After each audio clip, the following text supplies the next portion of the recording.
BottleNed here. Well, thanks to high interest rates, construction costs, COVID, high crime, and all the other lame things, our cities out here in the West have become ghost towns full of abandoned weed-filled lots and rusted half-built buildings. I'm not being dramatic, it's not a joke, and it's not funny, but it is a rare opportunity for us diggers to go and explore these lots more thoroughly and try to find some cool artifacts from the Old West in these sites before the inevitable day comes when construction begins again and the lots get built over and destroyed. So I have a particular one in mind. It's a place that I've checked out in the past right after they tore the building down many years ago. And I always thought there was more stuff there. And now that it's a totally overgrown just mess, we're gonna go back and try to find some artifacts from the Old West. Oh boy. Whoa, it's kind of quicksand. Whoa. Whoa. It's getting kind of deep here. Nice boots, by the way. They're the best thing in the swamp. If you're not careful, they're gonna be in the swamp. Wow, jeez, man. Hey, there's a new bucket. They stopped weeding this area and they just abandoned the whole thing and put weird fences up that now the homeless people have broken into. So it's just a lot harder to get into this site and access it. So we're gonna go the way that I think is the easiest. Told you, Paige, just one more creek and then we're there. All right. Oh my God. You're gonna what? I'm gonna go take a piss over here. Well, don't go far. Scream if you need me. Yikes. I figured out pretty much that this is the homeless people's vodka of choice. Talk about a hangover. Wow, is that a Smirnoff Ice? Oh shit. You got iced. No, you got iced. Well, and you got Tommy Chan's Throwing things at soccer ball. Ah! God, this is just like morbid curiosity here. I gotta look at this trash. What the hell is this thing? Oh, what? It's like a voodoo doll. Seriously? Oh, is that like drugs inside a balloon? Or is my imagination? Yeah, seriously. Here, I'll throw that at you too. Ow. This must be it. Paige, I found a pathway that leads to the secret garden. Let's go. Oh, maybe it doesn't.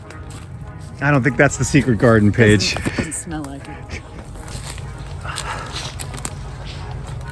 Whoa, I think, you know what this is? I think it's the remnants of like a homeless encampment or something. It's like washed away in a flood. Whoa. It's like a Mad Max movie. Oh my God. What is it? Trash box. Oh my God. Yeah, watch out for the tent stake or whatever holes here. Yeah, it looks like they picked up camp fast and moved because of the floods. Check out my new beer koozie. Whoa, what?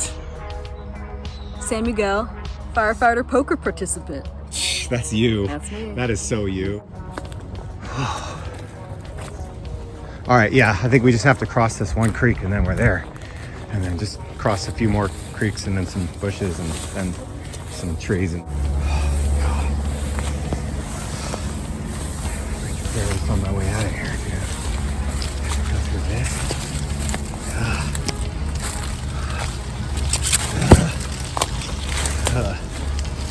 Shit. What's this way?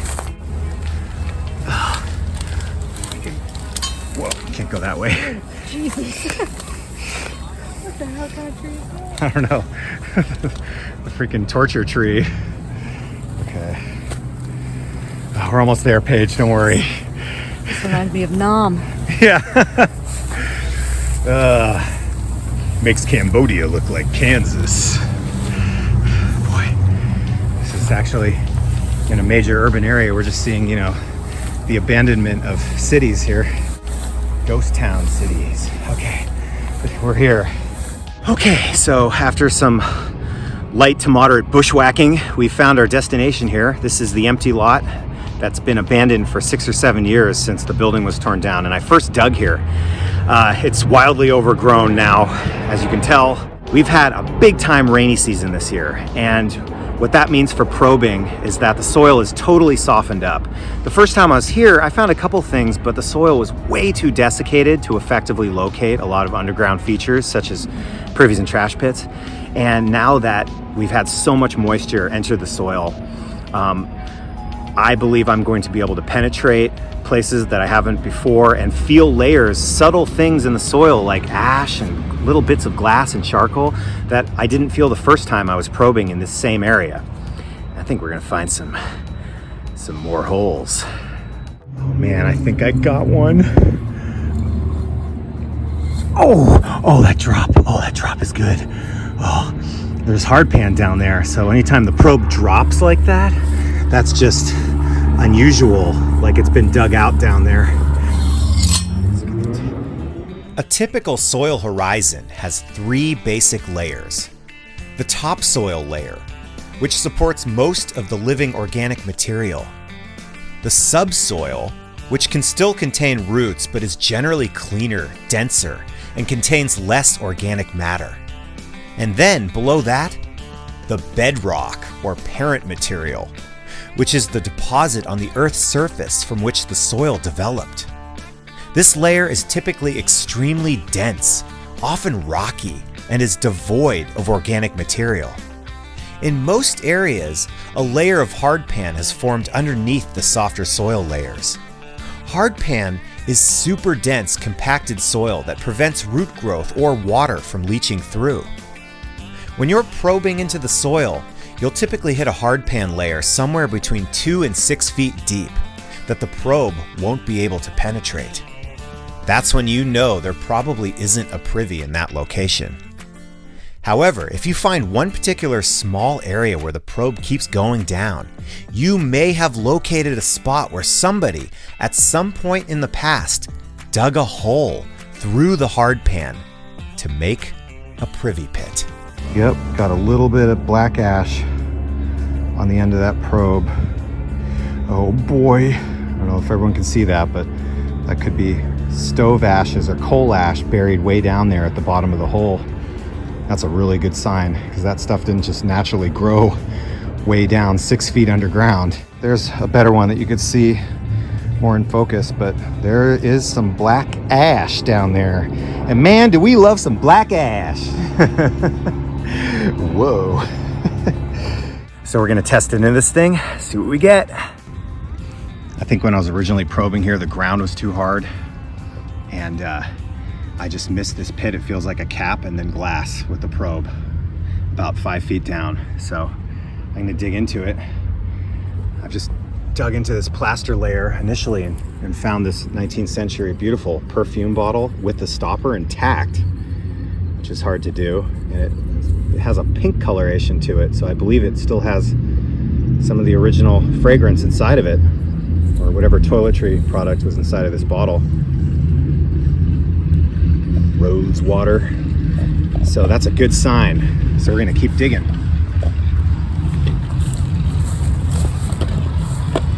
And ye old privy poker, she's testing into something that felt like a bunch of glass down there too, but below some rubble. So that makes sense that I would have missed that. You know, it's like they say, a lot's not over until a building's on it, you know? Okay, I'm getting closer. This is a broken bot pharmaceutical bottle. Whitehall Tatum and Company, they manufactured a lot of prescription druggist bottles. Bottles used for drugs back in the 1800s, 1880s, 1890s. Big time manufacturers at that period. This was called a Baltimore Round, I believe. This style of a prescription drug bottle. This one is about 1885, 1886. So pretty good age. Let's see if it gets older. More evidence. Oh boy. Oh, that's an old looking wine bottle. Oh,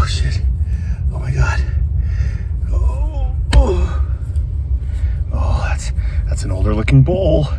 What a rush. Oh my God. Just getting the top here. The top of the layer. Oh my God. That might be a brass gas fitting. Gas fitting probably. Not intact, just thrown away into the outhouse. Oh my God, that's a cobalt soda. Oh my God, Eagle Soda Works. Western blown 1870s cobalt soda water bottle from Sacramento. Eagle Soda Works, oh my God. I need a paper bag to breathe into. Okay, getting into some layer here. A terracotta, like a crock. Food storage crock, probably. Let's see, what was this? Ooh, that's a piece of a Gothic cathedral pickle bottle. Wow, that's the window where the label was, inside the Gothic window. Oh boy. Here's a little, what is this, a drawer pull or, I don't know, it's like an egg cup base to an egg cup, so the egg would sit inside the cup part, which was here. Frozen Charlotte, quadruple amputee. But okay, yeah, this looks like a nice layer. I'm gonna go really slow, but I have a feeling we're gonna get something pretty soon here. Oh boy. Oh, that's a disappointment, man. A disappointment, but a future drinking glass. Oh, look the way it says, Sac City. Don't you love that? Damn, so close.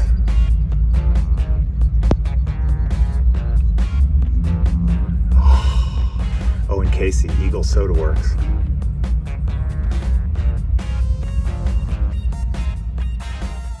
Alright, give me a second. What do you got, Paige? I'll bring the movie machine over here. Oh my God. You got yourself a soda. I can see the blob. Yep. That looks like a ponal soda, dude. Holy shit. I sweat.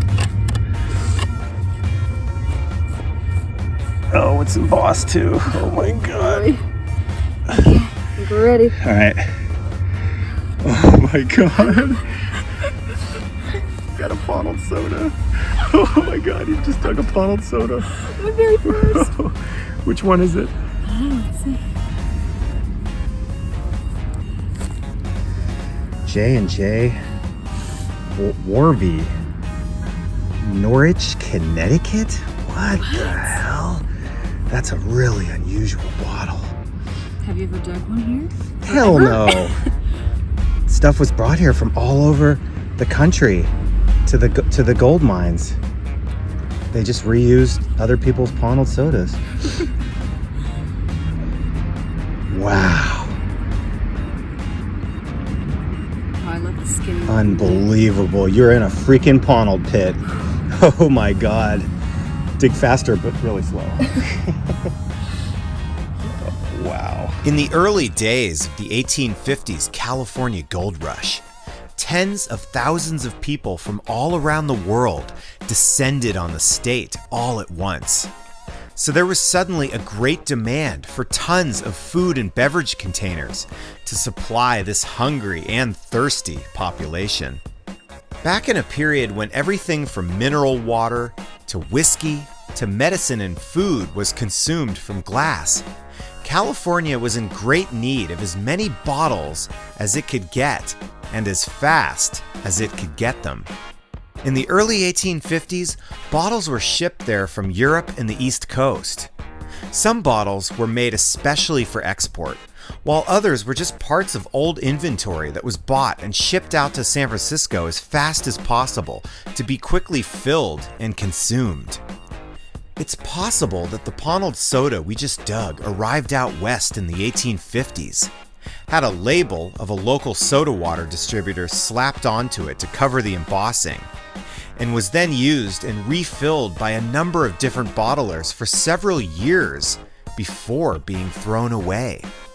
That's how desperate people were for bottles in California before the very first glass factory was founded in San Francisco in 1859. The Baker and Cutting Glass and Pickle Manufactory on Beale Street, which made medicine and cathedral pickle bottles.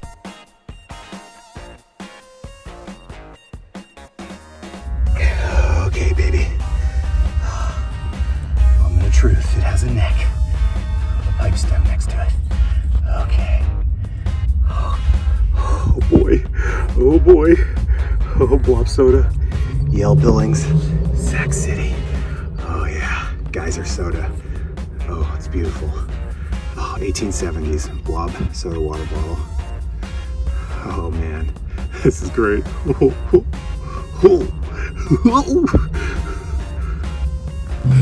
Oh my God, Paige, what'd you do? What'd you do? I just checked this little baby out. She just pulled a green, umbrella. green Ponal umbrella ink. Oh my God. Oh my God. Holy crap. Oh my God, you beat me, man. You're even older than me. I'm 1870s. This is how excited I am.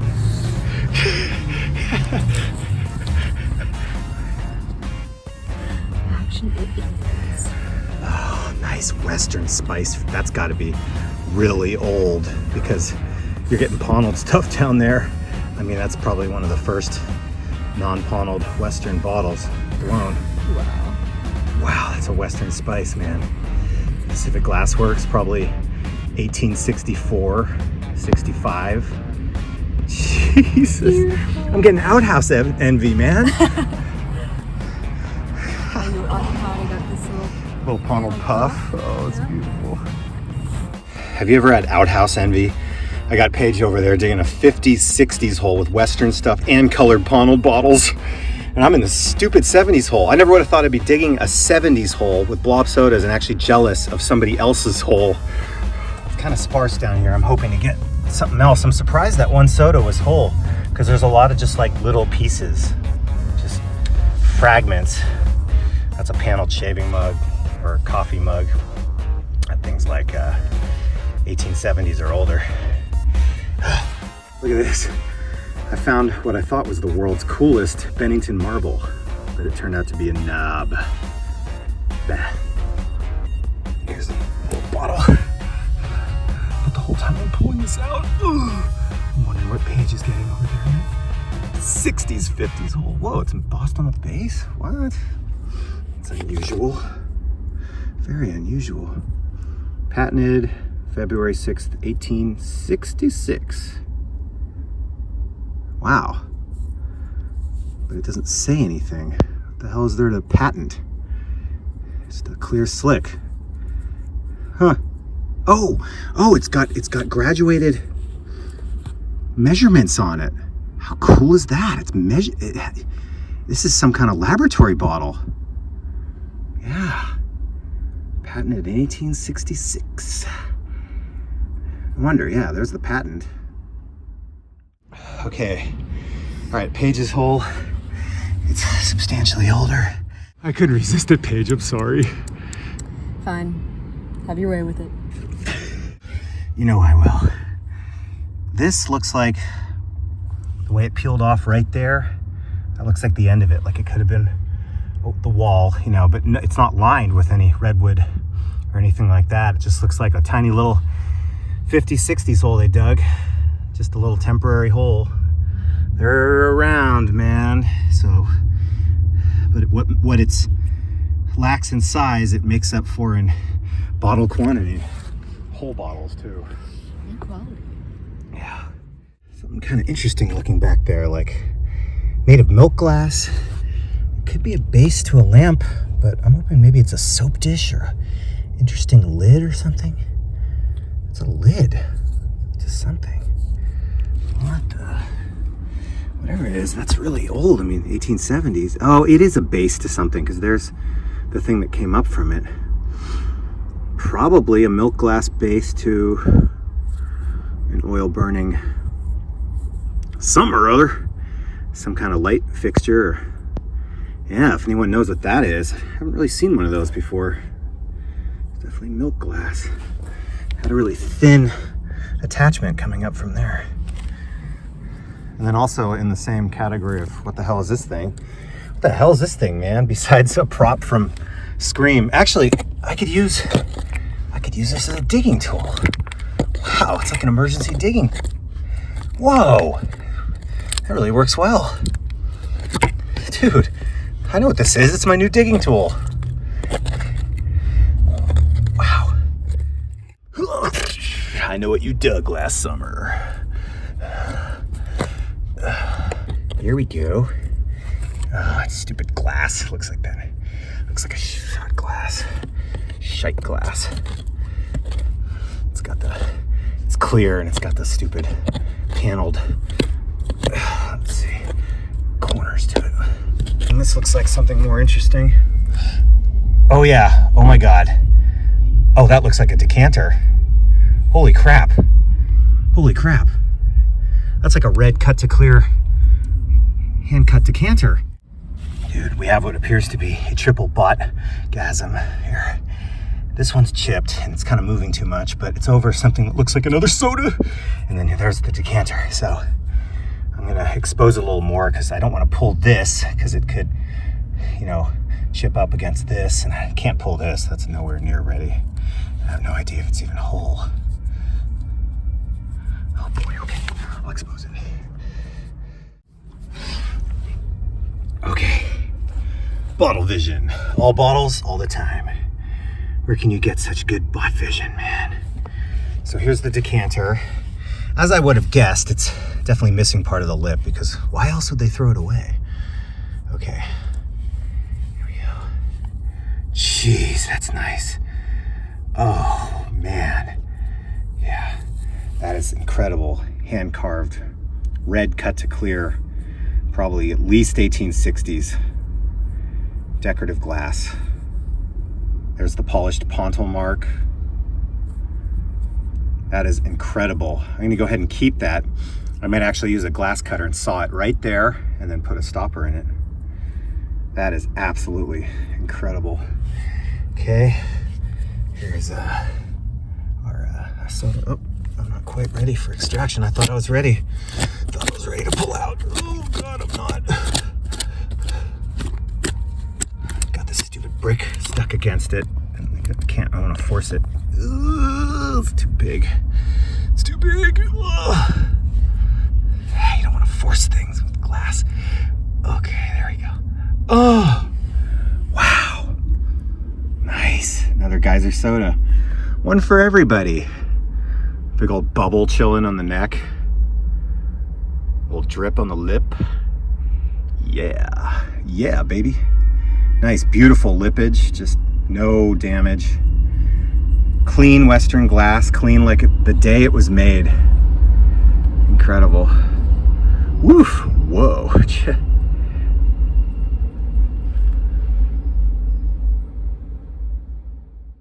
Check out the impression, man. It's been laying in that position for 150 years. It's finally removed.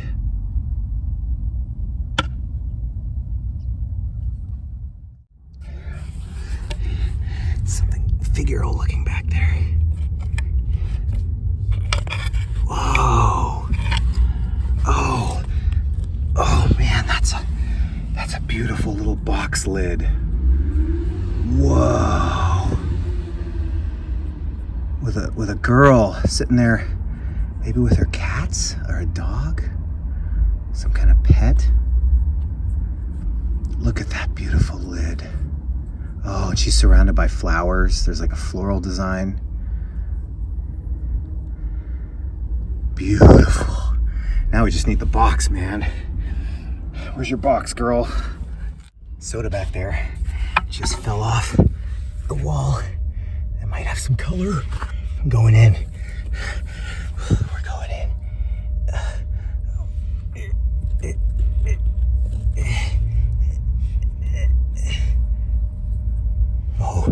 Oh crap. Oh my God. Oh shit. Oh boy, oh boy. Oh, Sac City, baby. Oh, good bottlegasm. Oh, that felt good. Oh, that's beautiful. That's crude. Oh man. Oh God. Oh man. Oh, and Casey, baby. That's wonderful. Fantastic. Oh yeah. Yes. Getting diggy with it.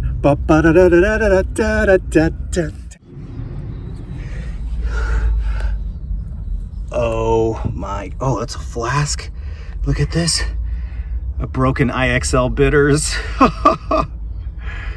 With no circle, the old one. The late 60s, early 1870s one. Ancient flask, ancient strap side. We're in the golden age of Western right here. That's the golden age of Western glass. This is right where you want to be, right in that age. All the bitters and good early whiskeys and damn. If it was only green and whole, that's all we need. Well, keep digging. Here's something you don't see every day.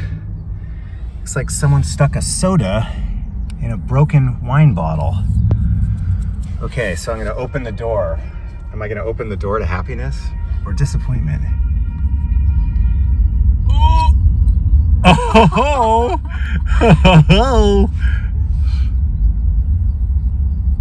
Whoa! Whoa! Ooh, that's a really nice color for one of those. It's an aqua coloration, but it's crude. Oh boy! Oh mama! Oh bubbles!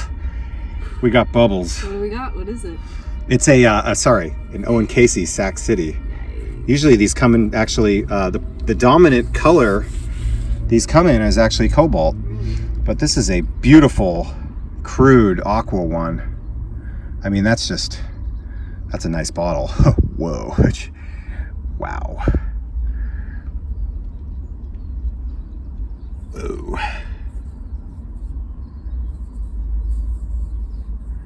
What you doing back in Sac City? Whoa. That's great. There's oh, I don't like that sound. Sounds like this could be jammed up against something, so I'm not going to pull it because I don't want to break a better bottle that's behind it. Hear that grinding noise? Just going to pull it straight out there. Crock beer made of pottery. Oh yeah, it was that. It was the top of that wine protecting the soda. Beautiful early applied top wine bottle from the 70s. Not quite 60s. That's a 70s top. Mid 1870s. Beautiful. Beautiful.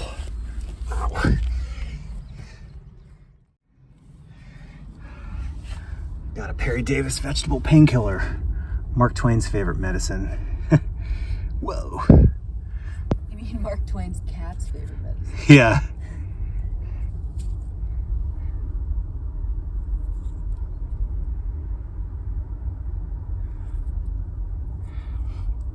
I have another video where I explain that. But yeah, this was some strong dope, man. Don't let the word vegetable fool you. There was anything but vegetables in there. Can we just take a moment to appreciate how beautiful of a sight that is?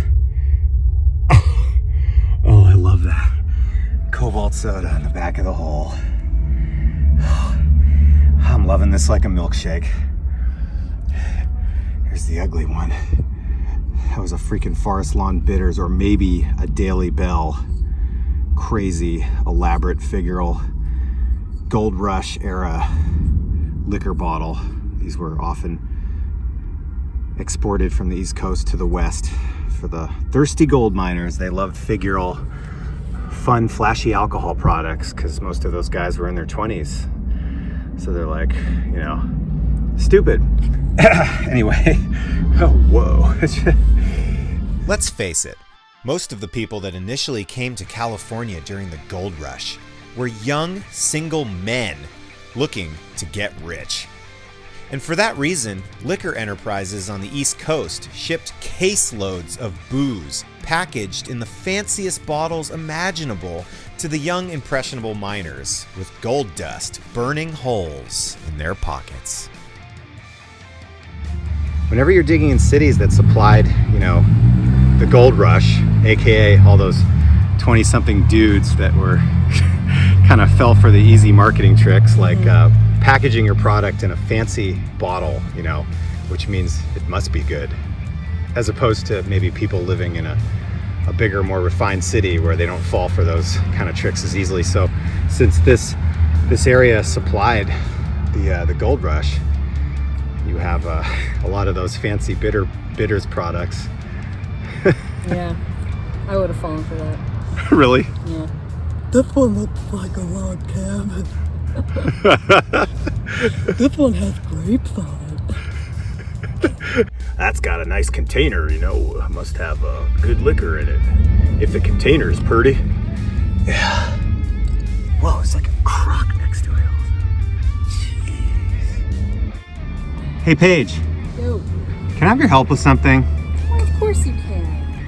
What you- can I assist you with? I just need a little bit of help pulling out a cobalt soda.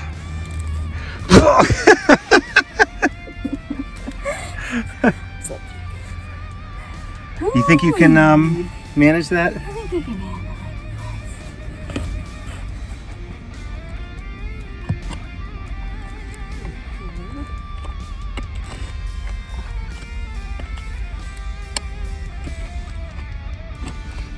It's like an old crock above it or something. Yeah. Pipe.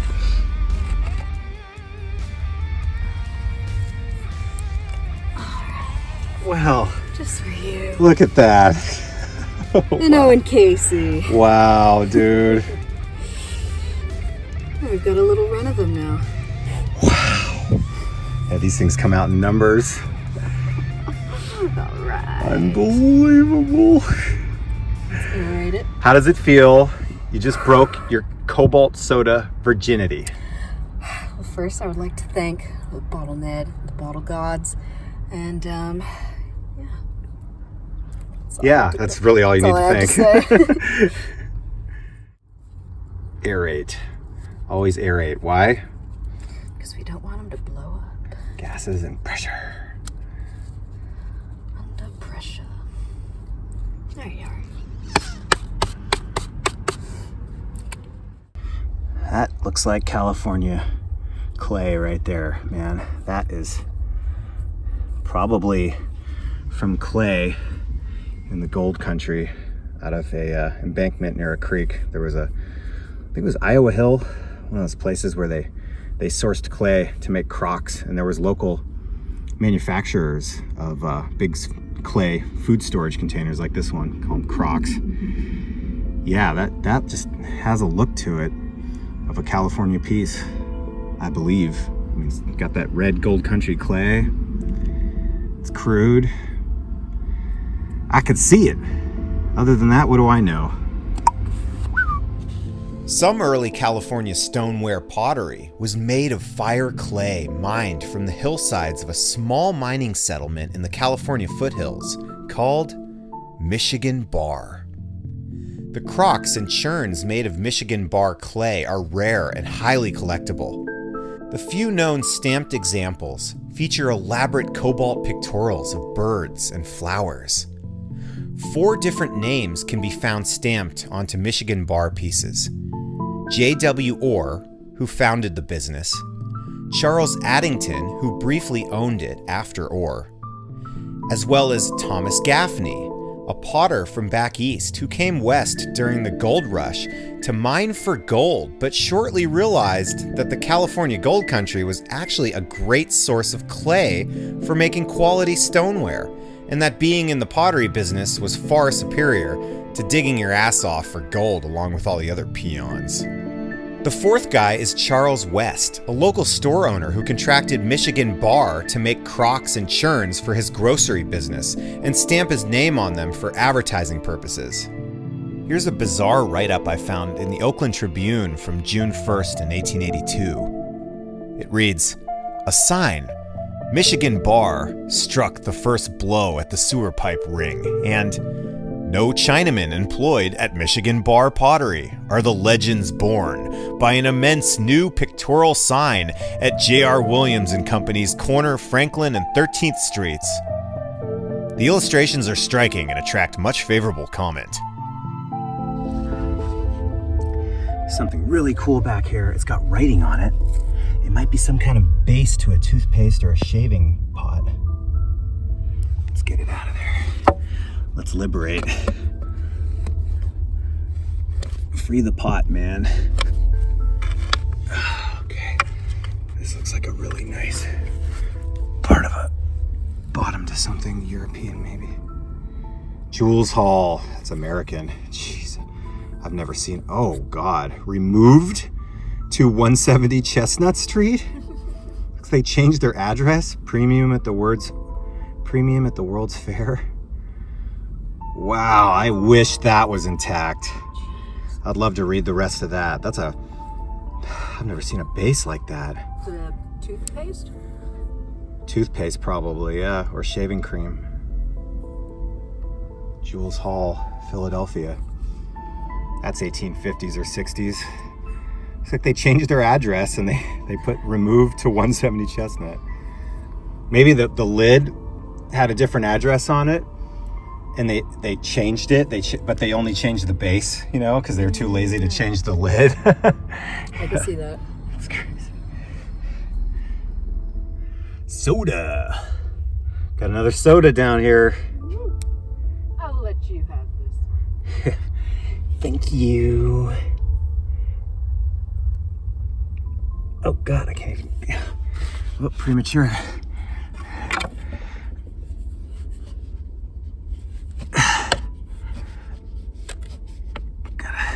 Precise. Oh, be careful. Ooh. That's a really, really blue one. Oh, that's a way crazy color. Whoa. That's a super color, man. Yeah, that's dark. That is dark. That's midnight blue. That's midnight blue, man. That's a killer color. Whoa, that's electric blue. Sweet. That's an electric blue, Casey. That's a good bottle, man. That's a good color. Whoa. Color comparison. Yeah, that's got a lot more teal in it.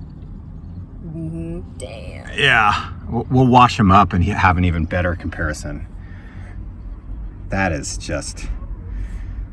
superb. That's a great color, man. Can't wait to wash these. Looks like the bottom of that potentially California crock. Oh yeah, man, look at that redware. That's gotta be California. Oh yeah. Wow. Just pull these out. This is some really significant glass. These are Star Shield JF Cutter with a picture of a star on it to signify solidarity with the Union. Star Shield Cutter whiskies. So these are fifths, and these are I think this is a piece of one of the earliest variants, which is about 1871, 1870, right in there. Maybe late 60s. I think these are like early 70s, but these are really early, just Wild West cowboy era whiskey fifth. They're very beautiful and crude. They come in colors ranging from green to chocolate, dark chocolate amber, to olive, which is presented by this specimen, an olive tone. Great bottle, if you could find it whole. Wild West whiskey container. Oh, almost looks like some kind of sauce bottle back here. Let's see what we got. Let's see the bot we got. It is a sauce bottle. Not the sauce bottle you want to find, but that's a really old one. That's just cool because it's so early. Like, it's got a big fat applied top. It's crude. It's actually a really nice one. Look at the top. It's all tilted and funky. Focus. Yeah, See the tilt to it? That's about the best Lee and Perrins I've ever seen. Yeah. Lee and Perrins Worcestershire sauce. Yeah, that's a really pretty one. That's just attractive. That's just a cool window bottle or whatever. That's early. It's got some age. All right. Oh boy. Isn't it, when the bottles start coming, everything else starts coming too. The cave-ins. Oh, jeez. Shit. This thing's caving in. Ay, ay, ay. Crap. I gotta make sure this doesn't break my leg. Bottles start coming and the tension builds, and then that's what attracts violence.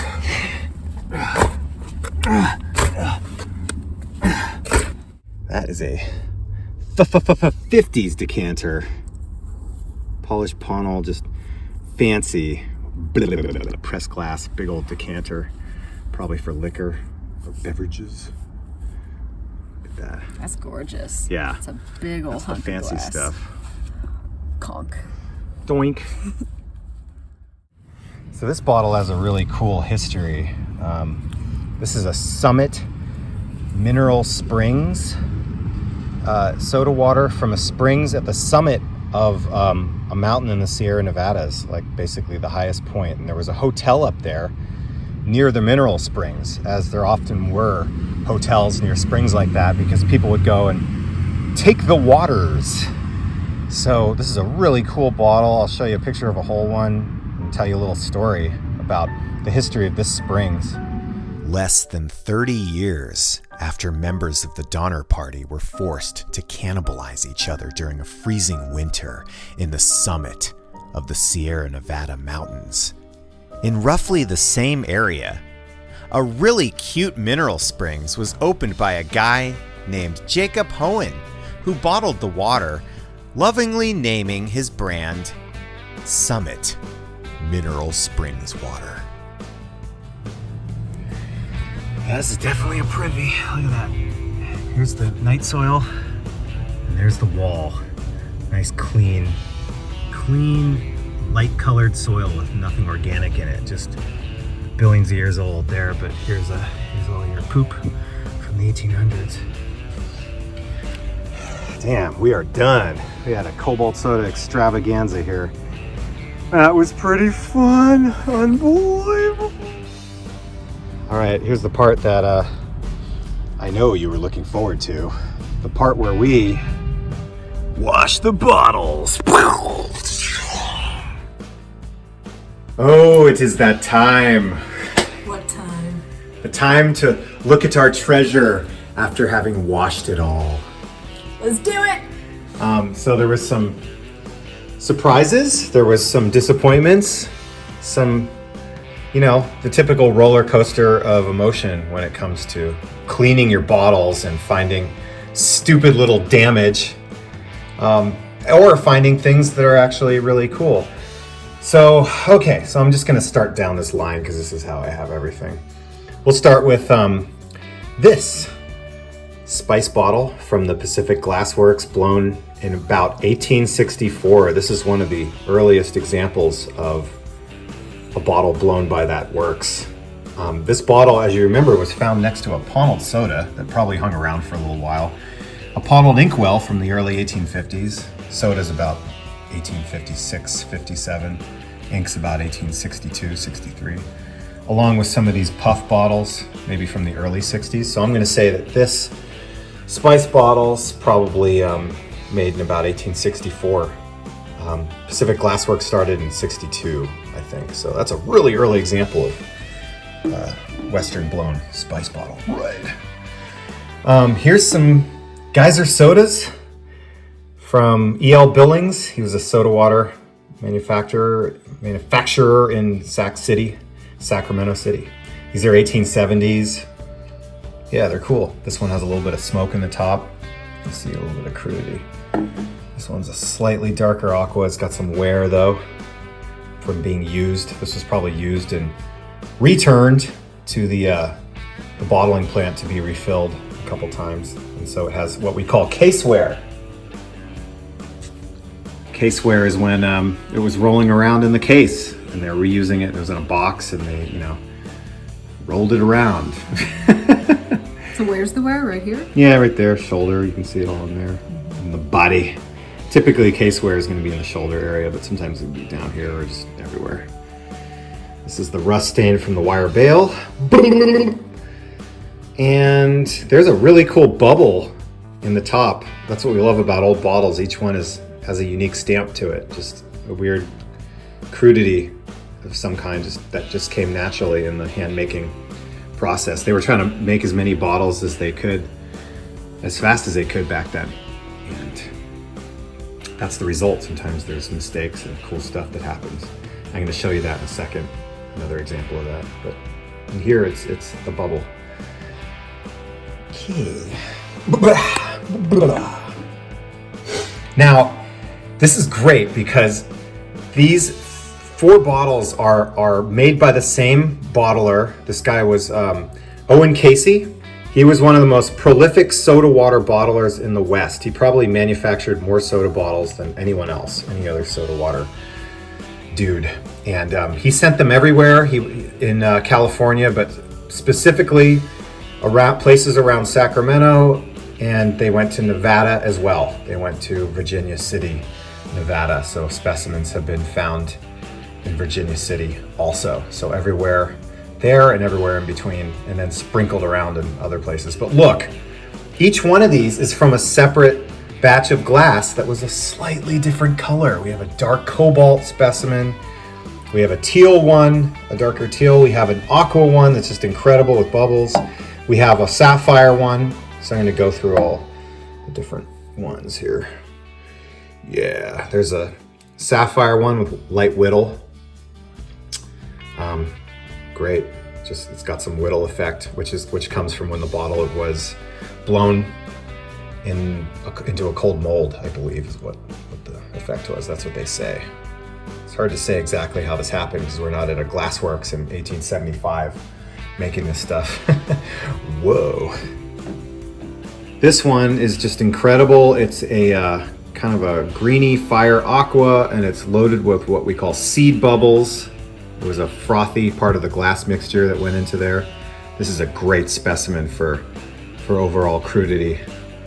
That's what you want with the bot. You want something with bubbles and crudity and some color, some fire. That's a great bottle. Okay. Here is a darker tealish blue one, but look at this. There are amber swirls of glass. That's actually in the glass of the bottle, and a bottle of a different color fell into the crucible and got mixed in with this blue batch of glass and got swirled around when they blew the bottle and got spread out and turned into these beautiful lines of amber. So that's another great feature of antique bottles. You see a lot of this in Western glass factories, in products that came out of Western glass factories. And wow, just spectacular. So that one really makes this piece into something really special.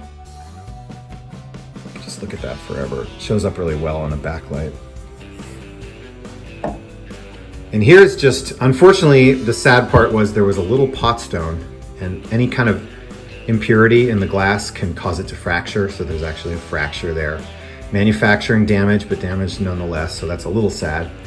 But otherwise, the bottle's in pretty good condition. It just needs a light soak in muriatic acid just to get this crud stuff off. But look at the color. Look at how dark this one is. That's a really, really unusual color for one of those Owen Casey's, just midnight blue. The typical color is the last one, the teal color, and then sometimes they're aqua too, but this dark midnight blue is incredible. So the color on this one is spectacular. So that's that one.